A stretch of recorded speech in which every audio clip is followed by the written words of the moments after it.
vamos a grabar. Bien, vamos a continuar con la clase. Y en este caso vamos a avanzar con una nueva temática, que ya son los lugares de trabajo. Vamos a entrar un poquito más en materia de la parte de seguridad. Esta parte de los lugares de trabajo, pues, no me deja a mí mucho a la explicación. En realidad, pues, esto se debe basar más en una lectura personal de cada uno de ustedes. ¿De qué? Del Decreto Ejecutivo 2393. Pero bueno, vamos a definir qué es un lugar de trabajo. Nosotros vamos a decir que el lugar de trabajo va a ser ese centro o donde permanece el trabajador para realizar sus actividades laborales. ¿Dónde vamos a encontrar estas disposiciones para saber o para diseñar un sitio de trabajo seguro?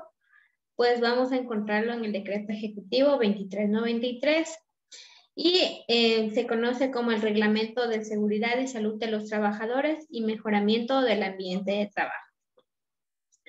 ¿Cuál es la estructura de este reglamento? Pues en una primera instancia estarán las disposiciones generales, donde establece básicamente las obligaciones que tiene el empleador, los roles que tienen cada uno de los ministerios en el área de seguridad y salud, porque nosotros sabemos que cuando hablamos de seguridad y salud, escuchamos trabajo y solo creemos que quien está involucrado es el Ministerio de Trabajo o el Código del Trabajo. Pues ahí hay otro tipo de entidades que convergen ahí, como por ejemplo el Ministerio de Agricultura, Pesca, Agricultura y Ganadería, el Ministerio que realiza las exportaciones, que regula las exportaciones e importaciones dentro de nuestro país. Entonces todos ellos tienen una función o un rol dentro del área de prevención. Por ejemplo, los que exportan importan y controlan eso, tienen que garantizar, por ejemplo, que estamos importando mercadería correcta, ¿sí? Por ejemplo, que estamos importando vehículos de buena calidad, aunque sean ensamblados en nuestro país, tienen que garantizar que efectivamente son cosas de calidad, ¿no? Entonces, aquí se establecen algunas obligaciones también de estos ministerios. ¿Qué más tenemos en las disposiciones generales? Obligaciones del empleador para con el trabajador, obligaciones del trabajador, ¿sí? También la organización preventiva, aquí nos habla de la creación del Comité de Seguridad y Salud en el Trabajo. Esto es como la parte introductoria del Decreto Ejecutivo 2393. Después, en su siguiente título, habla de las condiciones generales de los centros de trabajo y en estas condiciones generales hablamos de las partes constructivas del sitio de trabajo. Es decir, ¿cómo debe ser una escalera para que sea segura? ¿Cuál es el equipo de protección personal que debe tener un trabajador que está trabajando en un lugar que es muy frío? Todo ese tipo de situaciones está dentro de esta área de condiciones generales de los centros de trabajo.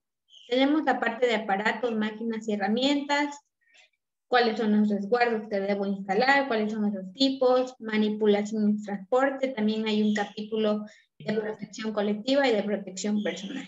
Esto en cuanto a un desglose de la estructura del Decreto Ejecutivo 2393. ¿Cuál es el objetivo de analizar?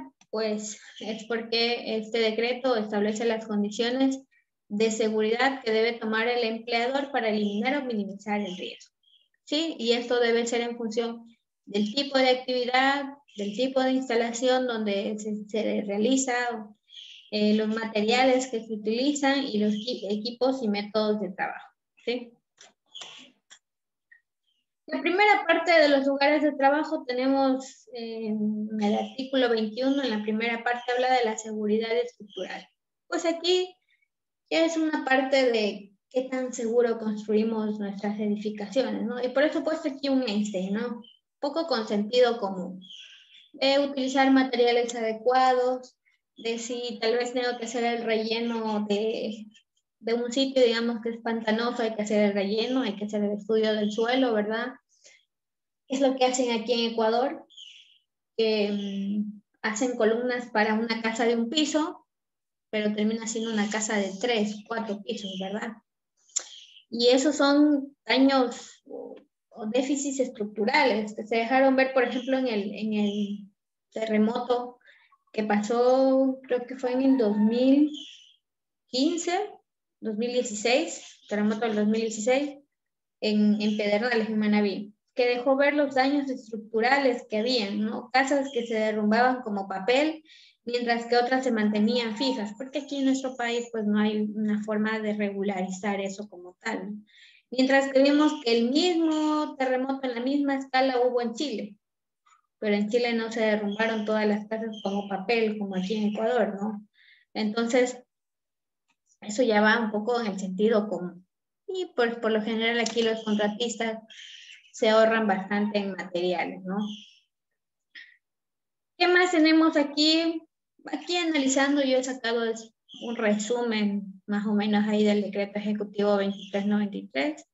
Dice que, por ejemplo, en un taller, en un sitio de trabajo, la altura mínima que debe haber desde el piso terminado y hasta el techo debe ser de 3 metros.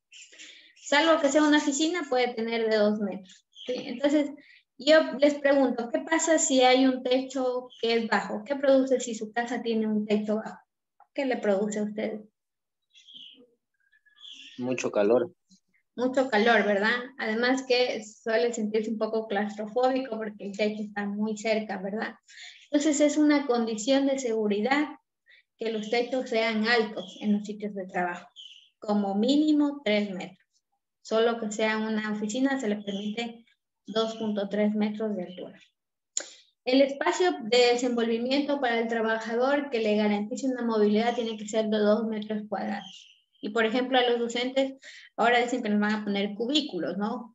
Tiene que garantizar que yo efectivamente tengo 2 metros cuadrados, es decir, ancho y largo, me dé 2 metros cuadrados. Me imagino 1 metro por aquí de largo y 2 metros de ancho, ¿sí? Me darían 2 metros cuadrados. Y metros cúbicos con los 3 metros hacia el techo, 6 metros cúbicos. Esa es la dimensión mínima que debe tener cada trabajador en su sitio de trabajo para tener una movilidad relativamente suelta, ¿sí? ¿Qué más? Pues cada sitio de trabajo tiene que estar separado, señalizado, los pasillos tienen que ser señalizados, pintados, ¿no? La franja de color amarillo que indica que esto es un pasillo, o también tenemos que delimitar los pasos cebras, ¿no? Dentro de los lugares de circulación. También, por ejemplo, lo que les decía del taladro, ¿no? El taladro, que porque vino un trabajador que estaba sorteando varias herramientas que estaban en el suelo, cayó sobre el otro, ¿verdad? Y produjo un accidente de trabajo. Entonces, si el taladro, el sitio de maniobrar el taladro hubiese estado delimitado, señalizado, pues aunque la otra persona se hubiese caído, no hubiese caído encima del trabajador. Entonces hay que delimitar el espacio necesario, dejar el espacio necesario para las maquinarias. En la parte estructural también hablamos de los suelos, principalmente tienen que ser estables y no tienen que ser resbaladizos. Y los va a tener que instalar en función de la actividad que usted realiza, de la carga y de los productos que desarrolla. Por ejemplo, yo les ponía un ejemplo, digamos que yo estoy trabajando en un taller, un laboratorio químico. Yo no le voy a instalar cerámica o en un taller mecánico, no le voy a instalar cerámica porque me parece que se ve muy bonito, ¿no? Pues ahí lo recomendable es tener su piso de cemento y hacerle el acabado que suelen hacer de pintura para evitar el polvo, ¿sí? Entonces, yo debo considerar eso, no voy a poner cerámica baldosa porque me gusta, porque me parece que es muy bonita, muy brillante. Por eso solo en las oficinas usted ve esas baldosas brillantes y bonitas, ¿verdad? Pero en los laboratorios no tiene sentido porque si se cae una carga en esa baldosa lo va a dañar enseguida. O si le cae alguna sustancia corrosiva se va a dañar, ¿no? Entonces lo importante es eso, que sean fijos y estables y estén de acuerdo a lo que está realizando en esa actividad, en ese sitio de trabajo. Aquí también habla un poco de lo que son las rampas y las escaleras fijas. Dentro de lo que son las rampas, por ejemplo, dice que el ancho mínimo de las rampas debe ser de 60 centímetros. ¿Sí? Hay dos tipos de escaleras. Hay escaleras generales y hay escaleras de servicio. Las escaleras generales son las que se utilizan para tránsito común y las escaleras de servicio son para acceder a puntos que no son de uso común, por ejemplo, calderos, máquinas, ¿sí? Ustedes que hayan estado, quien haya estado en Shushufindi, se han visto que hay unas esferas, ¿verdad? Que hay unas esferas enormes y alrededor hay una escalera para recorrer. Estas se conocen como escalera de servicio porque no todo el mundo transita por ahí. Y estas son escaleras de caracol porque están en círculo. Solo las escaleras de servicio pueden ser de caracol. No una escalera general de uso general, no puedo colocarla como caracol, ¿no? Porque me parece bonito, lo voy a colocar, ¿no? Aquí me habla un poco de la estructura de cómo deben ser las escaleras. Por ejemplo, una escalera general debe tener una profundidad, yo aquí he puesto con rojo, una profundidad de 23 centímetros, ¿sí? Y una altura de 13 centímetros, ¿no? Hacia arriba. Mientras que las de servicios, la profundidad mínima que debe tener son 150 centímetros y 13 centímetros hacia arriba, ¿sí? Eso en cuanto a las escaleras generales y de servicios, las condiciones mínimas que deben tener. De ahí tenemos lo que son las barandillas y los rodapiés. Son estructuras importantes dentro del área laboral. Voy a ver mi... Sí.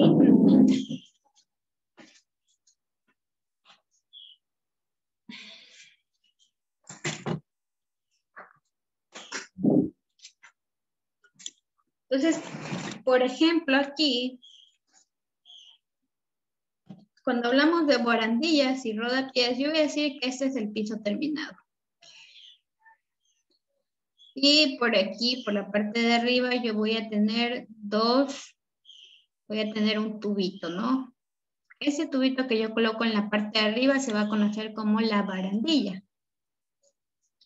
Mientras que si yo coloco aquí otro tubo de forma horizontal entre el piso terminado, casi pegado, este se conoce como rodapiés. ¿Y qué es lo que va a impedir? Que si usted se cae en el pasillo o si su pie vaya a salir por afuera del pasillo y vaya a caerse, ¿no? Entonces tenemos la barandilla en la parte de arriba y la parte de abajo es el rodapié. ¿Qué nos dice? Que estas barandillas tienen que ser de un material rígido, ¿sí? Y la altura que yo debo colocar, la altura mínima que debo colocar son de 90 centímetros, es decir, del piso terminado hacia arriba, yo debo tener al menos 90 centímetros. Por ejemplo, para mí es una barandilla muy segura porque mi estatura es de 1,53. Entonces, 90 centímetros me llega más o menos como a la cintura. Pero, por ejemplo, si yo instalo en mi empresa barandillas de 90 centímetros y digamos que hay personas de 1,70 m, 1,90 m, pues normalmente pueden caerse, ¿verdad? Normalmente podrían caerse si están transitando por ahí. Entonces, por ejemplo, aquí está la persona, ¿verdad? Aquí está el piso terminado, ¿verdad? Bueno, esta barandilla está bastante alta. Lo voy a cambiar.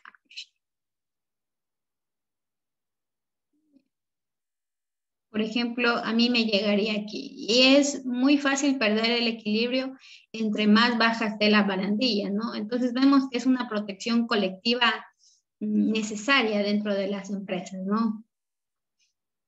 Entonces dice que debe de tener una altura mínima de 90 centímetros. El hueco entre el piso terminado y el rodapié dice que debe tener una barra horizontal entre el rodapié y la barandilla dice que tiene que haber una barra horizontal. Es decir, aquí tendría que haber una barra horizontal situada a media distancia entre la barandilla y el rodapié. O bien puedo colocar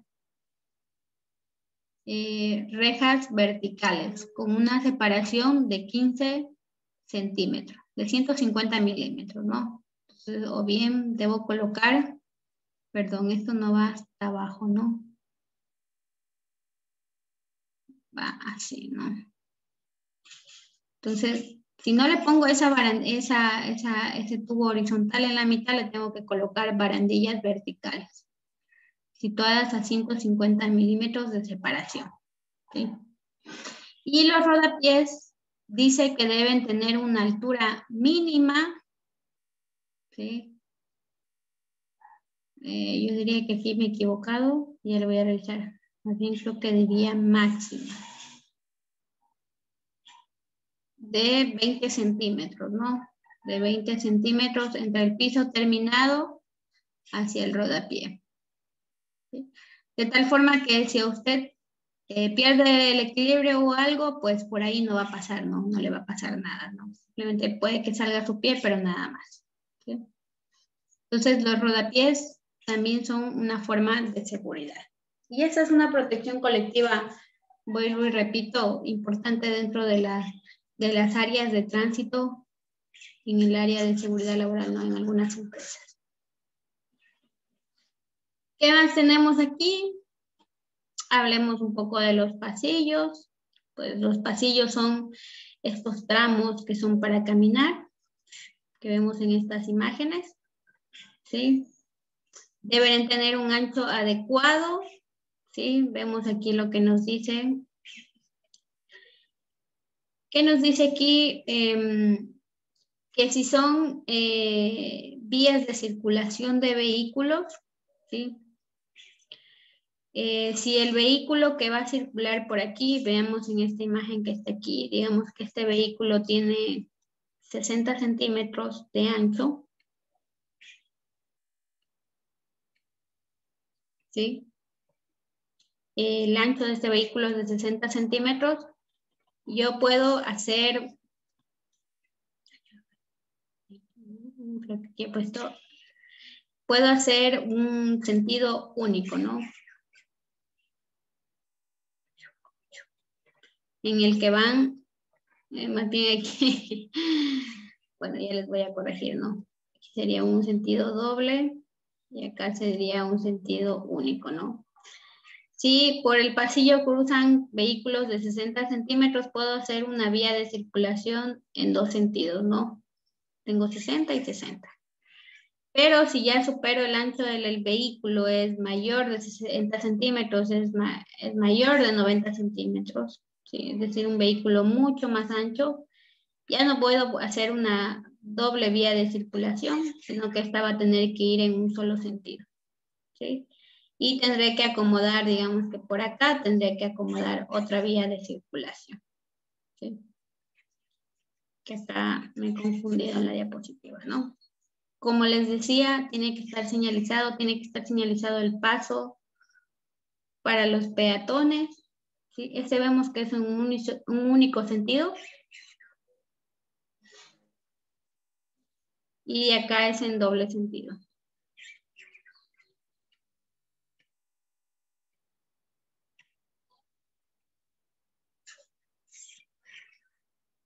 ¿Qué más vemos de recomendaciones? Bueno, aquí recomendaciones, vuelvo y repito, pongo aquí al Albert Einstein porque es sentido común, ¿no? Los pasillos tienen que estar señalizados, delimitados, no deben haber obstáculos en los pasillos, deben poder limpiarse sin ningún riesgo, es decir, que no vayan a quedar resbaladizos, que no vayan a quedar con grietas, que puedan sufrir algún incidente algún trabajador, ¿no? Y sobre todo los pasillos o los que son vías de evacuación nunca deben tener obstáculos, porque en caso de que hubiera una emergencia, si hay, digamos que hay cajas por los pasillos, no vamos a poder evacuar. Por eso siempre dice que los pasillos no deben tener obstáculos, ¿no? Hablando aquí un poco de portones, de puertas y portones, si son puertas transparentes siempre tienen que estar señalizadas. Yo aquí siempre me acuerdo que en el instituto, quienes hayan tenido el gusto de estar en el instituto, en la entrada al museo habían unas puertas transparentes. Y me acuerdo que quedó registrada en la cámara de un chico en la noche, en la jornada nocturna, que fue corriendo y se estampó contra el vidrio y quebró el vidrio. Y el pobre quedó con una contusión, se levantó y se fue corriendo de nuevo, ¿no? Pero es que esos vidrios eran tan grandes, esas puertas, que no se veían. Después ya le pusieron aquí una Claro, no banda se veía. que, sí, en la noche al menos no se veía. Después ya le pusieron una banda que dice peligro y teníamos solo una puerta porque la otra se dañó. Y fue un alumno y en las cámaras vimos que salía corriendo, el pobre, no sé qué le pasaría. Pero bueno, se dio un buen ¿Ahí qué sopetón. fue culpa? ¿Es culpa del instituto? ¿Esa es culpa del instituto o culpa del chico? Ahí Pues es es culpa cosa del que diría. instituto en realidad, porque tenía que haber tenido algún tipo de señalización, ¿no? Por ejemplo, aquí hay estas líneas. Tiene que haber algún tipo de señalización. Pero como el chico no No, dijo pero nada tampoco y se fue, sí, le llega a pasar algo, algo más mayor. se fue corriendo el pobre. No dijo nada. Entonces nosotros también no dijimos nada. Bueno, pero es culpa del instituto, no debió haber señalizado. Las puertas corredoras tienen que tener sistemas anticaídas, ¿no? Deben estar fijas. Las puertas de acceso a escaleras, como vemos ahí en la imagen, siempre tienen que tener un descanso para acceder a esa puerta. Las puertas o portones mecánicos, por ejemplo, hicieron un proyecto, me acuerdo los chicos de primero el semestre anterior, hicieron la entrada de los buses con tarjeta, de las personas, de los carros con tarjetas, pero ellos se habían olvidado de hacer las paradas de emergencia, es decir, por ejemplo, si alguien se cruza y vaya a fallar el sistema, tiene que haber algún tipo de parada de emergencia para que no vaya a quedar esa persona atrapada, ¿no?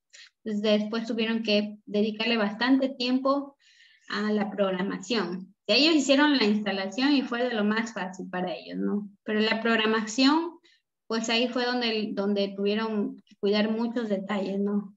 Entonces, ¿qué pasa si uno se pasaba corriendo? ¿Qué pasa si uno caminaba más despacio? Entonces, siempre tienen que tener paradas de emergencia y detección, estas puertas, portones mecánicos automáticos. Las puertas giratorias, pues son puertas eléctricas, entonces no las debo usar cuando haya algún tipo de emergencia. Las puertas del vaivén, estas normalmente hay en los hospitales, estas también no tienen que tener visibilidad hacia el otro lado. ¿Sí? Bueno, hay un requerimiento que, bueno, no le puse acá, que se abren hacia un solo lugar, se abren hacia ambos lados, ¿no? Hacia adentro y hacia afuera, ¿no? Esas son las puertas de vaivén. Las vías de salida y evacuación, lo que les decía, nunca deben tener obstáculos, ¿sí? Digamos que dice aquí salida de emergencia, hay un incendio. Y aquí hay un poquísimo de cajas, que alguien vino y dijo, no, ya después la saco. Y justo ese día hubo una emergencia y todos se quedaron adentro porque la salida estaba con obstáculos, ¿no? Entonces, siempre tienen que estar sin obstáculos, tienen que estar señalizadas, tienen que tener una iluminación, ¿sí? Sabemos que en emergencias lo primero que se va es la luz. Entonces, por lo general, estas vías o salidas de evacuación tienen que encontrar con estas lámparas de emergencia que tienen, en las casas también he visto, ¿no? Cuando se va la luz, se prende automáticamente esas lámparas, ¿no? Y también, por ejemplo, las señaléticas tienen que estar pintadas con colores que reflejan, ¿no? Que se ven en la luz, reflectantes, lo que es más o menos la oración, ¿sí? Entonces, esa es la iluminación que debe haber en las vías de salida. Bueno, ya vamos a hablar un poquito después más de esto, ¿sí? Y aquí deberíamos siempre utilizar las escaleras de servicio general y no ascensores ni ese tipo de situaciones. Bueno, esto en cuanto a disposiciones generales que hay en el decreto 2393, hay muchas cosas más, ¿sí? Ya les voy a mostrar. Habla también de la parte de protección contra incendio, de la parte de instalaciones eléctricas. Bueno, aquí era una presentación anterior. Esto veremos el siguiente parcial, sería nuestra semana 6, veremos la parte de electricidad. Acabaríamos en nuestra semana 7 contra incendios, y aquí es donde quería hacer una pequeña práctica con ustedes. Esto también, estas disposiciones hay en el decreto 2393, por eso lo he puesto aquí, ¿no? Para que lo puedan observar. ¿Qué más hay aquí? Por ejemplo, la ventilación, la temperatura. Si el sitio del lugar es caluroso, tienen que haber medios de ventilación natural o artificiales. Es decir, tienen que haber suficientes ventanas para que circule el aire, o si no, tienen que ponerle un ventilador, un aire acondicionado, ¿sí? Incluso hasta le da la velocidad del aire acondicionado, del ventilador que debe tener, ¿no? Para una temperatura normal o para una temperatura más calurosa.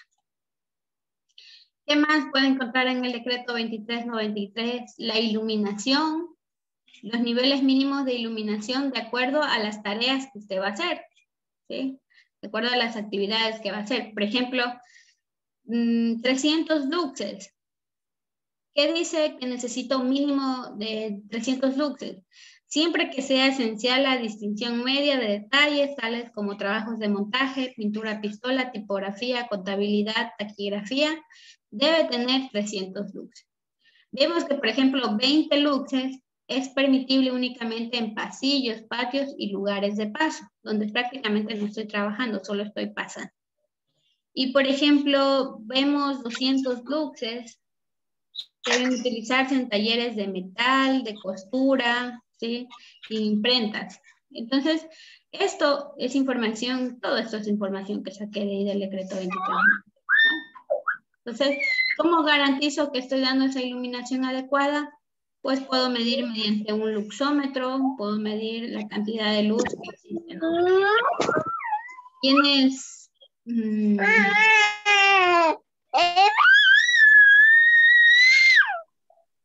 Hey.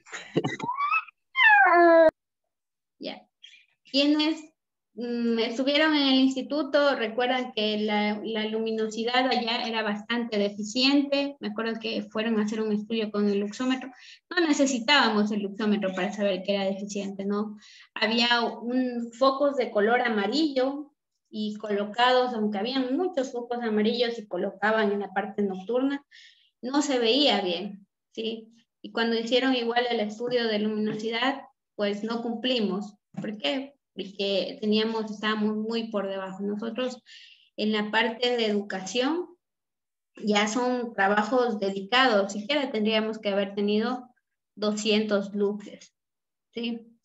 O los 300 luxes para trabajar ahí, que no contábamos, ¿no? Esas luces eran máximo 50 luxes, ¿no? Era todo un reto también dar clases ahí. Y bueno, esto en cuanto a lo que yo he sacado acá un resumen del decreto 2393.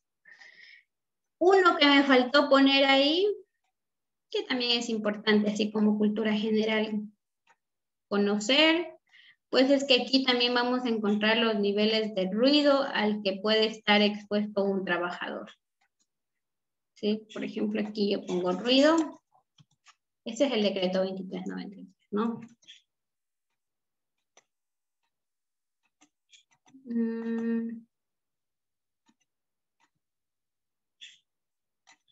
Entonces, por ejemplo, aquí también me da el nivel de ruido que puede estar un trabajador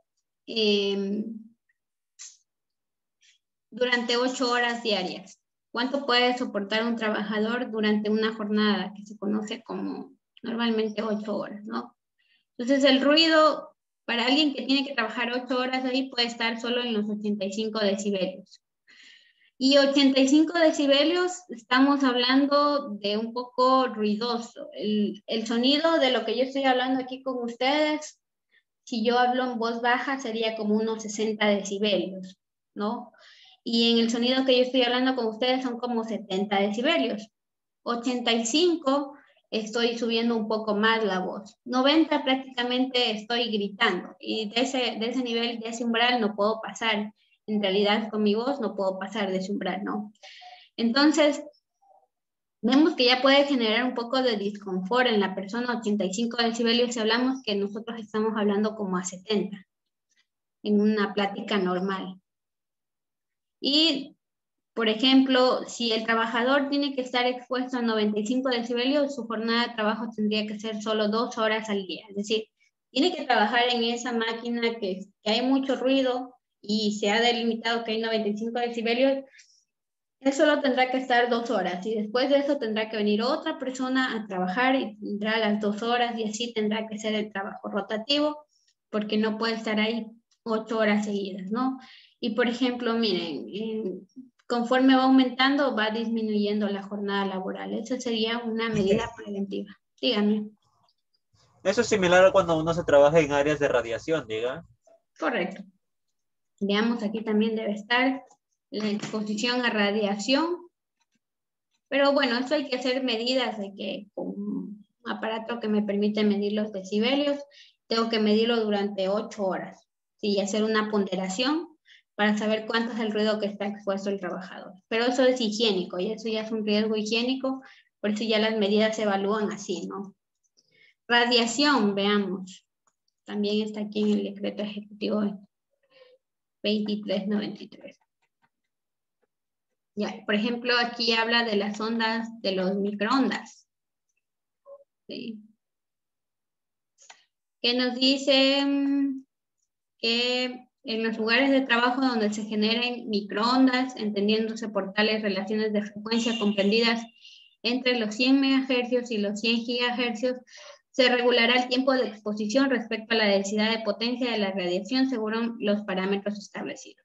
Bueno, aquí le dice cómo hace la ponderación y siempre la ponderación va en función de la jornada de trabajo. Pero aquí vemos que no nos habla de una jornada como tal en horas, ¿no? Sino que nos habla de minutos por hora. Es decir, por ejemplo, si yo tengo que estar expuesto a 12 milivatios por centímetro cuadrado, yo solo puedo estar expuesto en mi jornada 1 hora, diré 42 minutos, ¿sí? Entonces, no es que tengo que estar expuesto de manera prolongada, sino que aquí hace la relación de hacerlo por minutos en 1 hora, ¿sí? De acuerdo a la exposición. Veamos aquí, radiaciones infrarrojas, debe haber aquí un parámetro. No hay radiaciones ultraviolentas, ionizantes. No hay un parámetro de medida. Bueno, no conozco tampoco el parámetro de medida, pero me imagino que es el mismo que se da acá de las ondas de microondas, ¿no? Entonces, así mismo, ¿no? Es una forma de prevenir, que nosotros le damos por jornada laboral, le disminuimos la jornada laboral al trabajador. Entonces, les presento, yo les voy a subir este decreto ejecutivo 2393 al aula virtual, y cada vez que usted tenga que hacer referencia a una condición de seguridad, por ejemplo, la iluminación es deficiente, no me va a poner que solo que la iluminación es deficiente, me va a decir, por la tarea necesita una iluminación de 200 luxes, ¿sí? O no me va a decir que el sitio tiene que ser adecuado, porque sí, no, tiene que ver las condiciones de seguridad que estén aquí. Aquí hay un sinnúmero de información, yo solo he sacado partes que me parecen de uso más cotidiano, ¿no? Y les dejo ahí la incógnita, que vayan revisando un poquito más este reglamento. Bueno, esto sería todo por hoy, suerte con el deber, ¿sí? Y nos vemos la otra semana para la prueba. Recuerden la prueba el día viernes sobre la parte de riesgos y evaluación de riesgos, ¿sí? Inge, no se olvide de justificarme mi falta, Ruiz. Qué mal, Ruiz. Pero ya llegó tarde. Pero le voy a hacer lo mismo. Sí, ya le voy a poner. Ay,